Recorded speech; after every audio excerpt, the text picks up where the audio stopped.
आप सभी का स्वागत करती हूँ मेरे चैनल रति फंक्शन फैंडम में। अगर आपको मेरे द्वारा लिखी हुई फैन फिक्शंस और मेरी खुद के द्वारा एक्सप्लेन करी हुई फैन फिक्शन आपको अच्छी लगती है तो प्लीज़ मेरे चैनल की वीडियोस को लाइक ज़रूर किया कीजिए और अभी तक सब्सक्राइब नहीं किया है तो सब्सक्राइब भी ज़रूर कीजिएगा। चलिए आज का पार्ट स्टार्ट करते हैं। पार्ट स्टार्ट करने से पहले मेरी क्यूट सी प्यारी सी लिटिल सब्सक्राइबर टीम क्या कमेंट पे कमेंट करे आपने। चलिए आज वो राज मैं खोल ही दूँगी, अभी नहीं बताती हूँ, आप वीडियो के बीच में सुनिएगा।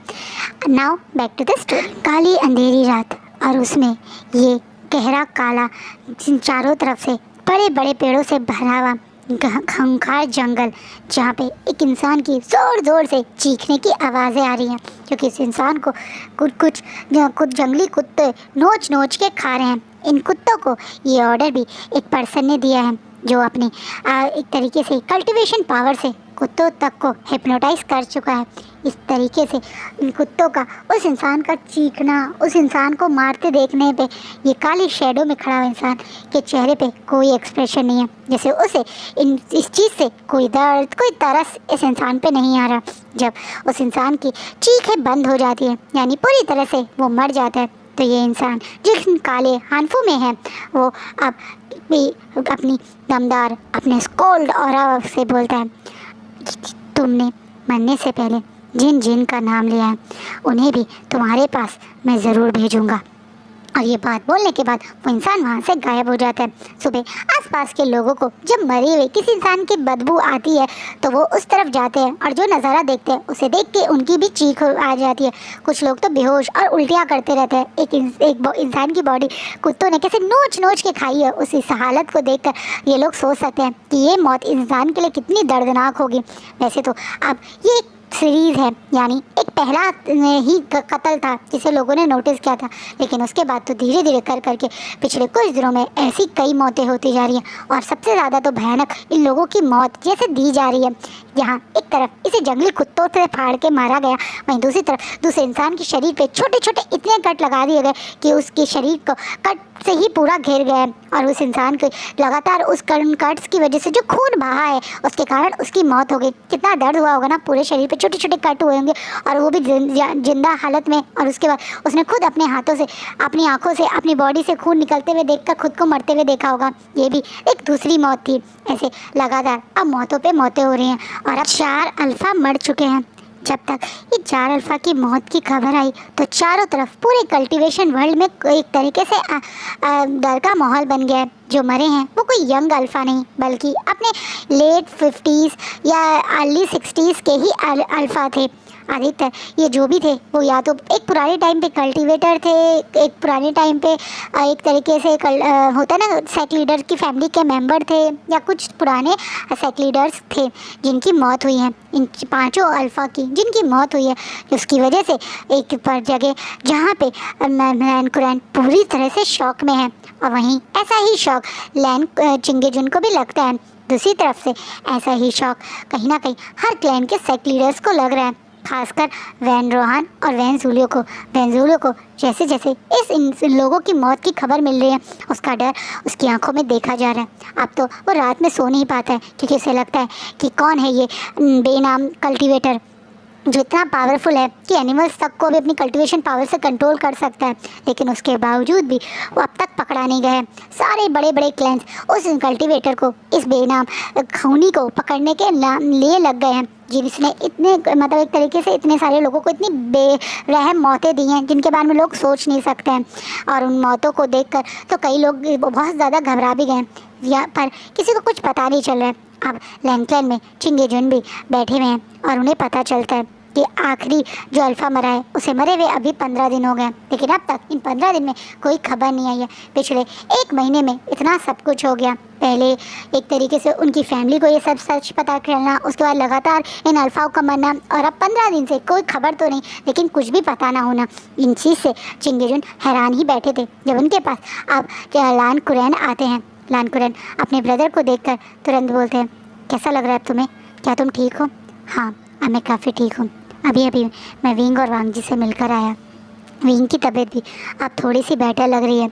हाँ बहुत जल्दी वो अपने दूसरे एक तरह से लास्ट स्टेज पे आ जाएगा और उसकी डिलीवरी के लिए मुझे पता चला हीलर कह रहे हैं कि जल्दी भी हो सकती है। हाँ, पीस के पूरी डिलीवरी के टाइम पे उस बच्चे ने बहुत स्ट्रेस सहा है, तो कहीं ना कहीं उसकी ये अर्ली डिलीवरी भी उसी स्ट्रेस का कारण हो सकती है।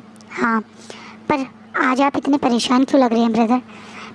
सभी पहले तुम आराम से बैठो कुरैन, क्योंकि जो मैं तुम्हें बताने वाला हूँ वो चीज़ तुम्हें काफ़ी शॉक लगाएगी। क्या हुआ ब्रदर? तुम्हें पता है तुम्हारे उस नाइट हंट के टाइम पे, या ये कह दीजिए मीटिंग हंट के टाइम पे, जितने भी अल्फ़ा उस मीटिंग हंट में पार्ट ले रहे थे, एक एक करके उनकी मौतें हो रही हैं। क्या? अचानक से कुरैन शॉक हो जाते हैं।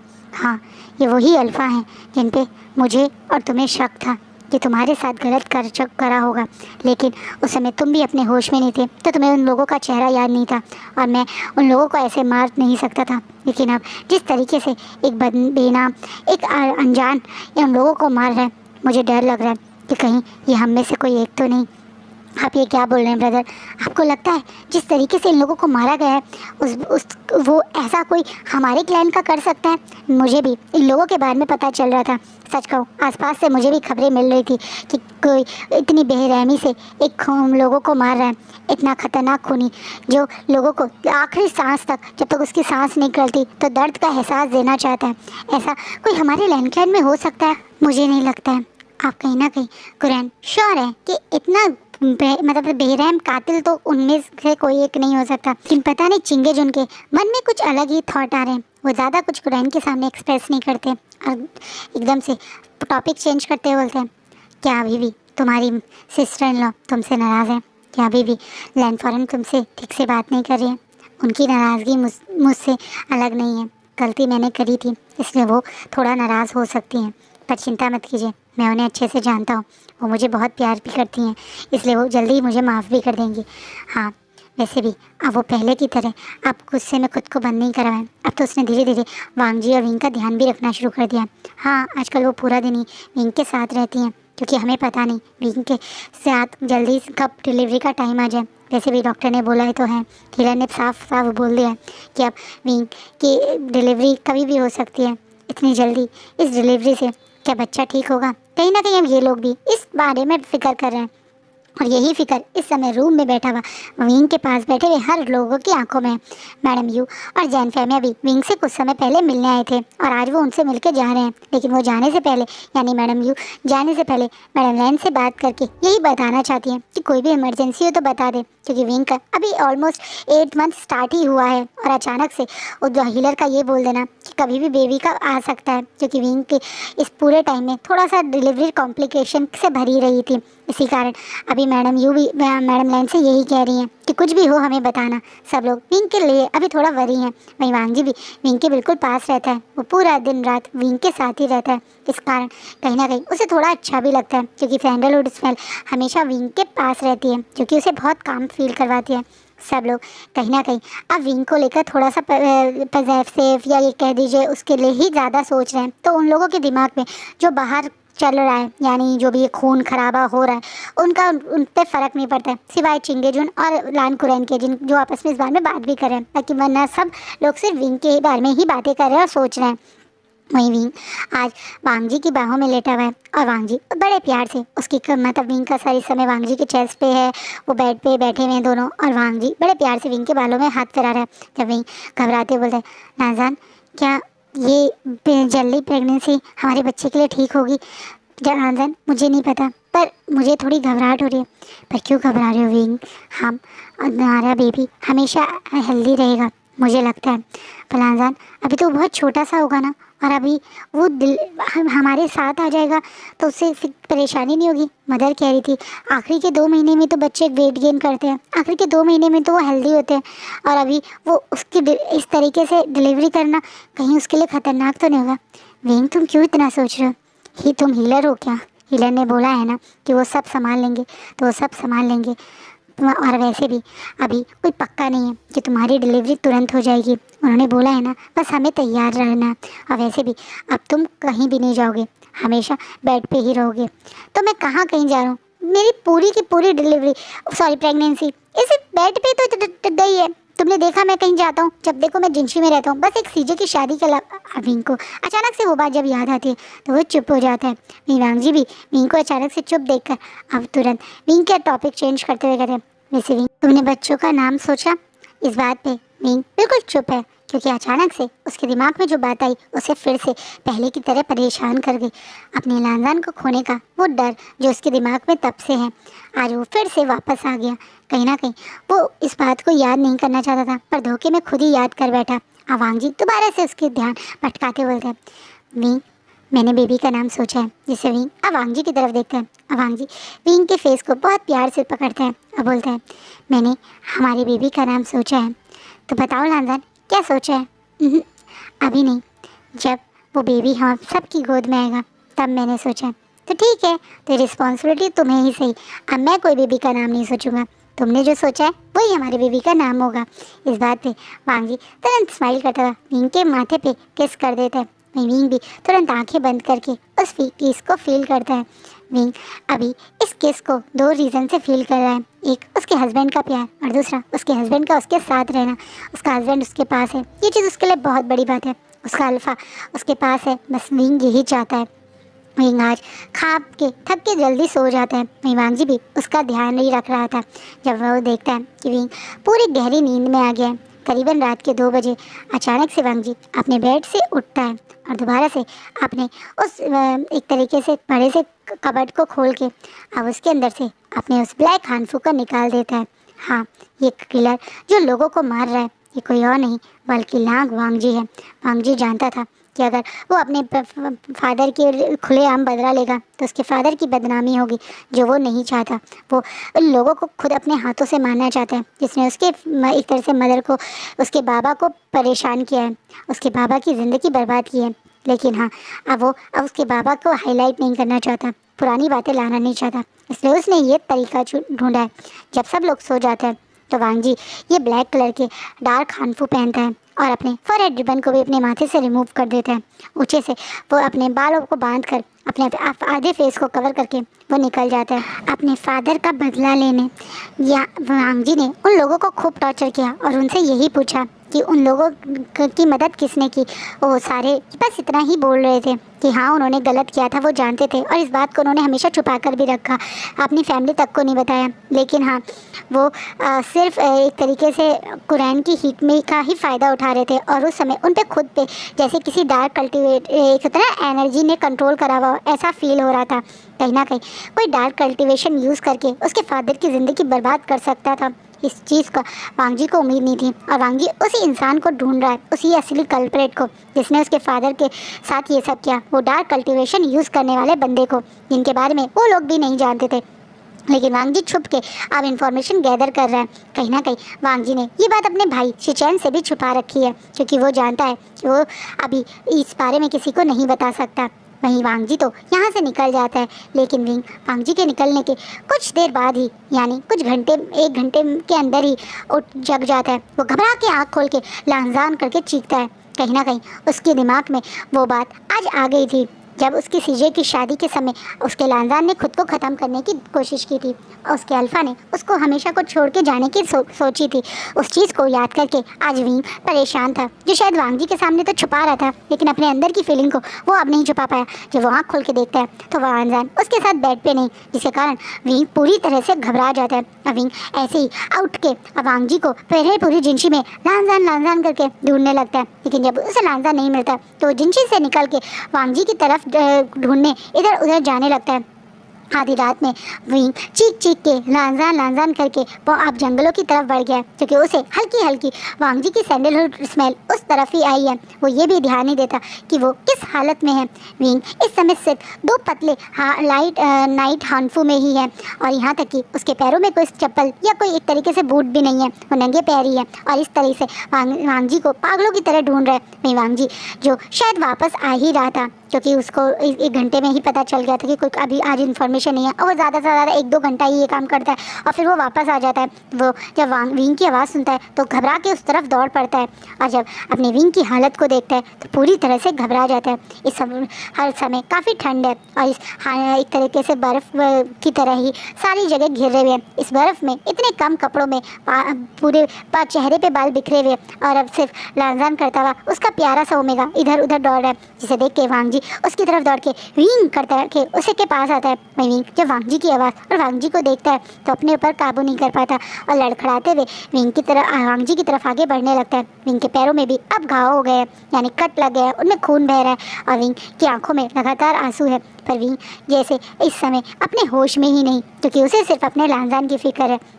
आगे बढ़ के लानजान के फेस को पकड़ के ज़ोर ज़ोर से रोने लगता है। लानजान कहाँ चले गए थे तुम ऐसे करके बस सिर्फ रो रहा है। और उसकी आंखों की उसकी इस हालत को देखकर, उसकी आंखों के इस डर को देखकर, उसकी इस हालत को देखकर वांग जी के दिल में बहुत शार्प पेन होता है। सचमुच में उसने अब सबसे ज़्यादा अगर किसी को हर्ट कर दिया तो इस मासूम से ओमेगा को कर दिया, अपने उस प्यारे से ओमेगा को कर दिया जो उसे इतना ही बेता प्यार करता है। विंग की आंखों में वांग जी को खोने का यह डर, जो खुद के दर्द, खुद की हालत को पूरी तरह से भूल चुका है, सिर्फ वांग जी के मारे उसे देखकर वांग जी अब अपने ऊपर काबू नहीं कर पाता और तुरंत विंग को अपने सीने से लगा के अपने हाथों से उसे पूरी तरह से कवर करके उसे अपनी बाहों में ले लेता है और उसे जल्दी से जिंशी की तरफ लेके चल पड़ता है। वही विंग अभी भी लगातार रो रहा है और वांग जी की मतलब एकदम गर्दन में अपने मुंह को छुपा के तुम ठीक हो बस यही कह रहा है, जिस चीज़ से वो कहीं ना कहीं घर तक पहुँचते हुए मतलब एक तरह जिंशी तक पहुँचते हुए विंग को बहुत तेज़ फीवर आ गया। वांग जी को महसूस होता है। वांग जी तुरंत विंग को अब क्लीन करता है, उसके पैरों के घाव को क्लीन करता है और तुरंत हिलर को बुलाता है। वांग जी एक बिल्कुल भी ध्यान नहीं देता कि अभी भी उसने वही कपड़े पहने हुए हैं, यानी वो ब्लैक हानफू बिना फोरहेड रिबन के है वो, जिससे पहले अब वहाँ पे हिलर आता उससे पहले ही एक तरह से वांग जी की इंफॉर्मेशन के कारण पास में ही जो कुरैन और मैडम लैन जो विंग के बारे पूरे एक्टिव रहते हैं वो पहुँच जाते हैं। और सबसे पहले तो कुरैन पहुँचते हैं। जब वो विंग की हालत को देखते हैं तो थोड़ा घबरा जाते हैं और उसके बाद उनकी नज़र जैसे ही वांग जी पे पड़ती है तो उनके चेहरे के एक्सप्रेशन पूरी तरह से चेंज हो जाते हैं। वो अब घबरा के वांग जी की हालत को देख के थोड़ा डरते हुए, वांग जी जाओ सबसे पहले तुम अपने कपड़ों को बदलो और तुम्हारा फोरहेड रिबन कहाँ है, जल्दी जाओ। कहीं ना कहीं वो अब वांग जी को याद दिलाते हैं कि अभी वो अपने पूरे कपड़ों में नहीं है और जल्दी से उसे पहले की तरह तैयार होने के लिए बोलते हैं। शुक्र है कि हिलर और बाकी सबके आने से पहले तुरंत वहाँ मतलब एक तरह से हिलर के साथ भी तो एक दो लोग आते हैं, क्योंकि विंग की हालत के सुन के सब घबरा के पहुँचे। तो वांग जी के कपड़े चेंज हो चुके थे। मैडम लैन, चिंगे जुन और एक तरह से लायन शिचैन भी यहाँ पहुँचते हैं। हिलर विंग की हालत को देख के थोड़ा घबरा के तुरंत डिलीवरी के लिए बोल देता है, क्योंकि विंग की हालत सचमुच में नाजुक हो गई। जिस तरीके से वो यहाँ इस तरह से अपने आप को खतरे में डाल के वांग जी को ढूंढने निकल गया, वो सचमुच में काफ़ी ज़्यादा स्ट्रेस था और जिसका अब उसकी बॉडी और बच्चे पे फ़र्क पड़ रहा है। तुरंत विंग की डिलीवरी का फैसला किया जाता है। हीलर और बाकी सारे बड़े बड़े हीलर्स को तुरंत बुलाया जाता है। विंग की डिलीवरी यहीं जिंशी में ही करने का फैसला होता है। तुरंत बाकी सब लोग बाहर चले जाते हैं, सिर्फ वांग जी को छोड़ के, जिसने एक सेकंड भी अभी विंग का हाथ नहीं छोड़ा। वो बार बार विंग करके उसे जगाने की कोशिश कर रहा है। विंग हल्के से अपनी आँख खोलता है और फिर विंग वांग जी को देखकर स्माइल करता हुआ दोबारा बेहोश हो जाता है, जिसे देख के वांग जी बहुत घबरा जाता है। अब दोबारा से पूरा का पूरा माहौल स्ट्रेस वाला हो गया, क्योंकि बाहर नानकुर एंड चिंगे जून, मैडम लैन और एक तरह लाइन शिचैन इधर से उधर चक्कर काट रहे हैं और उम्मीद कर रहे हैं कि विंग और उसका बेबी ठीक हो, क्योंकि विंग की हालत बहुत ज़्यादा नाजुक है। वहीं हिलर भी बार बार विंग को के मतलब तैयार बेबी को भी दिक्कत ना हो और विंग को भी दिक्कत ना हो, इस कारण उसे होश में लाने की कोशिश करें। वो पहले नॉर्मल डिलीवरी की ही कोशिश करना चाहते हैं, लेकिन जब विंग को होश में नहीं आता तो ना चाहते हुए भी उन्हें विंग के पेट को कट करके बेबी निकालने का फैसला होता है, जिससे वांग जी बहुत घबरा जाता है। वांग जी बहुत कोशिश कर रहा है कि वो अपने सैंडलवुड स्मेल इस रूम को फिल करके विंग को काम फिल करवाया जाए। धीरे धीरे अब प्रोसेस कंप्लीट होता है और रूम में जो एक बच्चे की रोने की आवाज़ें आती है, ये आवाज़ बाहर तक भी आती है, जिससे चिंगेजन, लानकुरन और मैडम लैन की सांस में सांस आती है। वहीं अब वांग जी जो एक बार भी अपने बेबी को नहीं देखा, सिर्फ विंग को ही देख रहा है। अब आंसू भरी आंखों से वो अपने बेबी की तरफ देखता है। एक छोटा सा प्यारा सा बच्चा अब इस दुनिया में आया है, जिसकी जिम्मेदारी भी अब वांग जी पे आ गई। घबराते हुए हिलर सबसे पहले उस बच्चे को वांग जी की ही गोदी में देता है और अब वो विंग को एक तरह से क्लीन करना और बाकी सब में लग जाता है। वांग जी उस बेबी को लेके तुरंत अपने कदमों से बाहर की तरफ जा रहा है। वांग जी इस बच्चे को देख रहा है, जो शुरुआत में तो रोया, लेकिन अब चुपचाप से वांग जी को एक तरीके से नज़रें ऊपर करके देखने की कोशिश कर रहा है। अभी वो बहुत छोटा है, पूरी तरह से अपनी आँख भी नहीं खोल पा रहा है, इसलिए छोटी छोटी आँखों को ही वो थोड़ा थोड़ा ही देखने की कोशिश कर रहा है। वहीं वांग जी अपने बहुत छोटे से नाजुक से बच्चे को लेकर तुरंत बाहर आता है। हिलर ने बताया कि वो अंडर वेट है, यानी बच्चा अभी बहुत कमज़ोर है और बच्चे का भी बहुत ध्यान रखना है। इसी कारण वांग जी अपनी मदर और लान कुरैन के पास जब बेबी को लेकर आता है तो वो दोनों भी इस मासूम से छोटे से कमज़ोर से बच्चे को देखकर बहुत घबरा जाते हैं और तुरंत उसका पूरा ध्यान रखने की रिस्पॉन्सिबिलिटी ले लेते हैं। विंग अब तक बेहोश है और वांग जी विंग को लेकर ही परेशान है, इसलिए मैडम लैन और एक तरीके से लान कुरैनी बेबी का पूरी रिस्पॉन्सिबिलिटी दोबारा वांग जी को विंग के पास भेज देते हैं। अब दोबारा से विंग वांग जी के पास बैठा हुआ है, वहीं उस छोटे से मासूम से बच्चे को अब मैडम लैन और लान कुरैन संभाल रहे हैं। उसे अच्छे से क्लीन करके पहले उसे बहुत मखमली बहुत एक तरह से सॉफ्ट से कपड़े में लपेटते हैं और फिर रुई से उसे हल्का हल्का दूध पिलाने की कोशिश कर रहे हैं। अभी दूध भी उसे नाप कर ही देना है क्योंकि वो बहुत कमज़ोर है, ज़्यादा उसे दूध भी नहीं दे सकते हैं।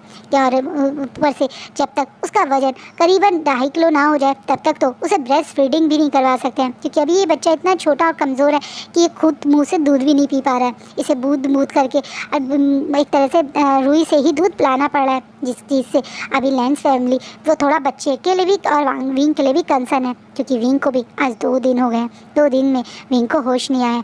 हाँ, विंग वैसे अब खतरे से बाहर है ये कहा जा रहा है, लेकिन उसका होश में आना भी बहुत ज़रूरी है।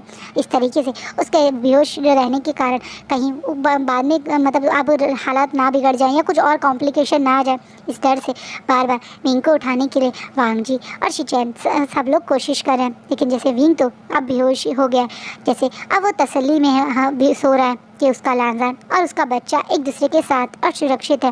करीबन 3 दिन बाद विंग हल्के से अपनी आँख खोलता है तो देखता है कि लानजान अभी भी उसके पास ही बैठा हुआ है। वो इस्तेमाल करता हुआ वांग जी की तरफ देखता है। वहीं वांग जी की हालत साफ साफ देखकर कोई बता सकता है कि इस बंदे ने 3 दिन से ना ही कुछ नहाया है ना ही कुछ खाया है, क्योंकि वो वहीं ऐसे उसी पोजीशन में बैठा हुआ है। वहीं वांग जी जब विंग को होश में आकर देता है तो तुरंत ज़ोर ज़ोर से हीलर को शोर मचा के बुला लेता है और बहुत प्यार से विंग की तरफ देखने लगता है। हीलर विंग से कुछ सवाल पूछते हैं, उसे अच्छे से चेक करते हैं और उसे वो ठीक है बता के वहाँ से चले जाते हैं। अब विंग को होश में आते ही देखकर वांग जी फूट फूट के रोने लगता है। वहीं वांग जी को ऐसे रोता देखकर विंग घबरा जाता है और अब अपने लेटे हुए वांग जी के फेस को टच करके बोलता है, लानजान क्या हुआ, हमारा बेबी ठीक है ना, कहाँ है हमारा बेबी। बेचारा विंग वांग जी को ऐसे रोता देख के सबसे पहले बेबी के बारे में ही पूछता है। जैसे विंग कोई तरफ आंसू भरी आंखों से देखकर वांग जी बोलते हैं, मुझे लगा था मैंने तुम्हें खो दिया, आज मुझे महसूस हुआ उस डर का जो तुम्हें महसूस हो रहा होगा, अपने मेट से दूर होने का डर, तुम्हें हमेशा के लिए खोने का डर जो मैंने महसूस किया। अब मुझे पता चला कि मैंने तुम्हें किस लेवल का दर्द दे दिया है। आज मुझे सचमुच में महसूस हुआ कि मैंने तुम्हें क्या तरीके से तकलीफ़ दी है। मैं कहाँ तुम्हें हमेशा खुश रखना चाहता था और कहाँ मैंने तुम्हें सबसे बड़ी तकलीफ़ दे दी। अब उस बात को भूल जाओ लानजान, क्योंकि मैं समझ चुका हूँ कि तुम मुझे छोड़ के अब कहीं नहीं जा सकते हो। मैं जानता हूँ मैं उस समय घबरा गया था, लेकिन अब तुम्हें अपने पास देख के मैं बहुत ज़्यादा खुश हूँ। मेरा बच्चा कहाँ है लानजान, कहाँ है हमारा बेबी। विंग घबराते हुए सबसे पहले अपने बेबी को ही याद कर रहा है। इससे तुरंत वांग जी अब बटरफ्लाई मैसेज से सबको बता देता है कि विंग को होश आ गया है और बेबी बचाओ, जिसकी जिम्मेदारी अभी बाकी सारे लैन फैमिली ने उठा रखी थी। यानी लान कुरैन के कमरे में ही सब लोग रहते थे, वो बेबी लान कुरैन के पास ही था और लान कुरैन उसका पूरा ध्यान रखते थे। मैडम लैन और लान कुरैन उसे बिल्कुल भी छोड़ते नहीं थे। आज वो अब विंग के पास उस छोटे से बेबी को लेके आए हैं। एक हफ्ते मतलब इन 3 दिन में बेबी की बहुत ज़्यादा फिजिकली एक तरह से फ़र्क नहीं पड़ा है, लेकिन हाँ अब वो पहले की तरह बहुत ज़्यादा कमज़ोर नहीं दिख रहा है। हल्का सा उसने थोड़ा सा तो उसकी मतलब एक तरह से बेबी हेल्दी हुआ है और ये चीज़ कहीं ना कहीं सबको थोड़ी तसल्ली भी दे रही है। वहीं भी जब उस बेबी को देखता है तो वो बहुत घबरा जाता है। वो तो काँपते हुए रोने लगते हुए मैडम लैन और मतलब एक तरह से लान कुरैन की तरफ देखता है और बोलता है, मैं इसे कैसे गोद लूँ। बेचारा विंग जो बहुत डर गया कि इसे गोदी कैसे ले, इतना छोटा सा तो है वो, एकदम चूहे की जितना, एकदम जरा सा, क्योंकि वो कमज़ोर है, अंडरवेट है और ऊपर से विंग को ने कभी थोड़ी बच्चे पाले हैं जो उसे पता हो बच्चों को कैसे गोदी लेते हैं। इसलिए बेचारे कुरैन और मैडम लैन पहले उसे शांत करवाती है कि तुम रोगे और ऐसे काँपोगे तो बच्चे को कैसे गोदी लोगे। इसलिए वो बहुत प्यार से उसे पहले बच्चे को कैसे गोदी लेना है उसे सिखा के उसके हाथ में खुद बेबीज़ को लेते हैं। मैडम लैन और कुरैन तो विंग के हाथ अभी भी बिल्कुल पास में बैठे हुए हैं ताकि गलती से भी विंग से बेबी स्लिप ना हो जाए, और बहुत प्यार से विंग को मदद भी कर रहे हैं बेबी को सक करने के लिए। अब बेबी थोड़ा सा इन 3 दिन में मतलब दूध पीना भी सीख चुका है, यानी होठ हिलाना और कैसे सक करना है वो सीख चुका है। इसलिए वो अब वांगजी विंग को ही उसे ब्रेस्ट फीड करने के लिए कहते हैं, क्योंकि कहते हैं ना मदर का मिल्क में जो पावर होती है वो बाकी मिल्क में नहीं हो सकती। इसलिए बेचारा विंग डरते डरते ही वो ये करता है, और उसे पता चलता है कि ये प्रोसेस तो बहुत ज़्यादा पेनफुल है। उसको पहली बार में जैसे चीख सी निकल जाती है, जिससे मैडम लैन और बेचारे कुरैन उसकी मदद भी कर रहे हैं। विंग अपने बेबी को बिल्कुल अपने सीने से लगाए हुए दूध पिलाते हुए आंसू भरी आंखों से देख रहा है। जब आप रूम में मतलब एक तरह से वांगजी आता है, अभी मैडम लैन और कुरैन थोड़ा सा फ्रेश होने गए हैं, क्योंकि वो उठते ही मॉर्निंग में विंग के साथ थे। और वांगजी विंग के बिल्कुल पास आता है और विंग को ऐसे देर होते हुए देखकर बोलता है, उसके आंसू पूछते हुए कहता है, क्या हुआ विंग, तुम रो क्यों रहे हो? ये खुशी के आंसू है। इसे देखो लांजन, ये कितना छोटा सा है, कितना प्यारा सा है। ये हमारा बेबी है। मैंने तो पूछा ही नहीं, ये अल्फ़ा है या ओमेगा है? ओमेगा है, वांगजी अब विंग को बताता है, जिसे विंग स्माइल करता हुआ अपने बेबी के छोटे से माथे को बहुत प्यार से चूमता है और बोलता है, मेरा ओमेगा सन, मेरा प्यारा सा बेबी। अरे लांजन, इसका नाम तो बताओ। तुमने मुझसे कहा था कि तुम तब बताओगे जब ये हमारे पास आ जाएगा। बताओ इसका नाम क्या सोचा है तूने? आयुन। हाँ, ये हमारा आयुन है, हमारा प्यारा सा क्यूट सा आयुन। विंग बहुत प्यार से उसके माथे को चूमता है। वहीं सचमुच में लैन फैमिली इस वजह से भी ज़्यादा खुश है, क्योंकि इतने टाइम बाद अब एक ओमेगा लैन में बर्थ लिया है। लैन क्लैन में ओमेगास बहुत कम है, यहाँ तक कि शायद लान कुरैन के बाद ही अब तक कोई ओमेगा बेबी ने बर्थ लिया ही नहीं था। कुरैन के बाद ये पहला ओमेगा है जिसने बर्थ लिया है, जिसी से लैन फैमिली और पूरा लैन क्लैन बहुत ज़्यादा खुश और एक्साइटेड है। इस छोटे से ओमेगा से बेबी को देखने के लिए बहुत सारे लोग आते भी हैं, लेकिन अभी क्योंकि वो बहुत छोटा और बहुत कमज़ोर है, तो मैडम लैन और लैन कुरैन ने किसी को उसे मिलने नहीं दिया, कहीं उसे कोई इन्फेक्शन ना लग जाए। ज़्यादा लोग मिलने आते हैं तो उनके साथ जम्स भी तो आते हैं, इसी चक्कर से अभी इस बेबी को किसी को के पास आने से मना है। इस बेबी का पूरा ध्यान रखा गया जा रहा है, और अब धीरे धीरे ये बेबी हेल्दी भी हो रहा है। इस बेबी के बर्थ को करीबन अब 3 महीने हो चुके हैं। 3 महीने बाद अब ये छोटा सा क्यूट सा चबी बेबी हो गया। इसके गाल अब गोल गोल हो गए हैं, जैसे इसने इन 3 महीने में बहुत सारा वेट गेन कर दिया। शायद वो माँ का प्यार, वो माँ की वार्मनेस थी जो इस बेबी को हेल्दी कर गई। विंग का इसे हमेशा अपने सीने से लगाए रखना, खुद फीड करना, हमेशा इसका ध्यान रखना देखकर मैडम लैन और लैन कुरैन भी काफ़ी शौक है। विंग जैसा एक नटखट बदमाश ओमेगा इतने प्यार से, इतनी केयरिंग अपने बच्चे को संभाल सकता था, उन्हें उम्मीद नहीं है। विंग कोई नखरे नहीं करता, बहुत प्यार से अपने बच्चे को संभालता है, बहुत ज़्यादा ध्यान रखता है, क्योंकि उसे भी डर लग रहा था कहीं वो अपना बेबी ना खो दे। डिलीवरी के टाइम पर जब उसे खुश लाने की कोशिश हो रही थी, तब वो भी बहुत घबराया हुआ था, क्योंकि उसका शरीर जैसे उसका साथ नहीं दे रहा था।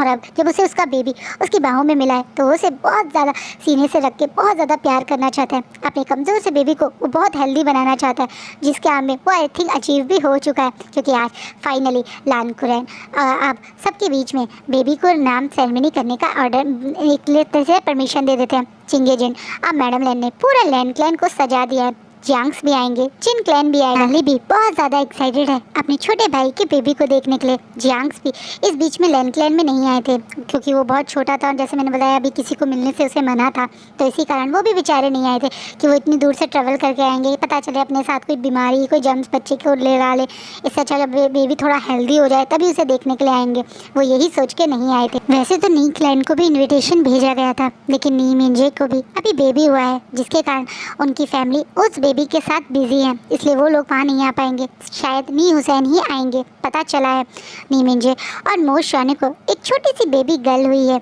जिसका नाम नी हुआ रखा गया है। नी हुआ दिखने में भी बिल्कुल नी मिंजे पे गई है, ऐसा सुनाया मतलब लोगों ने सुना है, जो कि एक ओमेगा ही है। नी क्लैन भी बहुत खुश है अपने प्यारे से पहले ओमेगा हायर की वजह से। अब ये लोग इस बड़े से समारोह की जहाँ तैयारी कर रहे हैं, वहीं दूसरी तरफ वैन क्लैन वो कर रहा है, और ख़ासकर वैन जूलियो, क्योंकि वैन जूलियो को कहीं से भी सिर्फ खबर मिल रही है तो लैन क्लैन के पहले की तरह आगे बढ़ने की, बाकी क्लैन के साथ अच्छी समझ करने की और एक खुशहाल जिंदगी की खासकर लैन कुरैन की लाइफ में अब खुशियाँ आ गई हैं। इस चीज़ से अभी तक वेंजुलियो को बहुत जेलसी होती है। आज तक वेंजुलियो के मन में लैन कुरैन के लिए जेलसी है और आज भी वो सोच रहा है कि लैन फैमिली कैसे खुश हो सकती है, जिसके कारण वो मन में कुछ बड़ा प्लान करने की सोच रहा है। और आज का पार्ट यही सोच रखता है। आपको क्या लगता है, क्या वेंजुलियो का प्लान सक्सेसफुल होगा और क्यों वेंजुलियो इस तरीके से लैन फैमिली के पीछे पड़ा हुआ है? थोड़ा सा वो भी हम नेक्स्ट पार्ट में जानेंगे। आई होप आपको आज का पार्ट अच्छा लगे। कैसा लगा प्लीज़ बताना। ये बेबी आयन का छोटा सा पार्ट आपको कैसा लगा कमेंट में ज़रूर बताया ना। मैं कोई बहुत ज़्यादा एक्सपीरियंस नहीं हूँ, जितना थोड़ा बहुत मैं वो किया अपनी एक तरीके से भाभी के बेबी के टाइम पे मुझे पता चला था, वही सबके साथ में एक्सप्लेन करती हूँ। तो आप लोग मुझे कमेंट में बताया कीजिए कि मैं सही चीज़ बोलती भी हूँ या मैं कुछ गलत कह देती हूँ, प्लीज़ बताना। ओके, और अपनी फैमिली का अच्छे से ध्यान रखना, गर्मी में अपना और अपने आसपास वाले जानवरों को भी पानी पिलाते रहना। आई होप आपको मेरा फैन फिक्शन अच्छा लग रहा हो। कैसा लग रहा हो कमेंट में बताना। Bye, take care, thank you.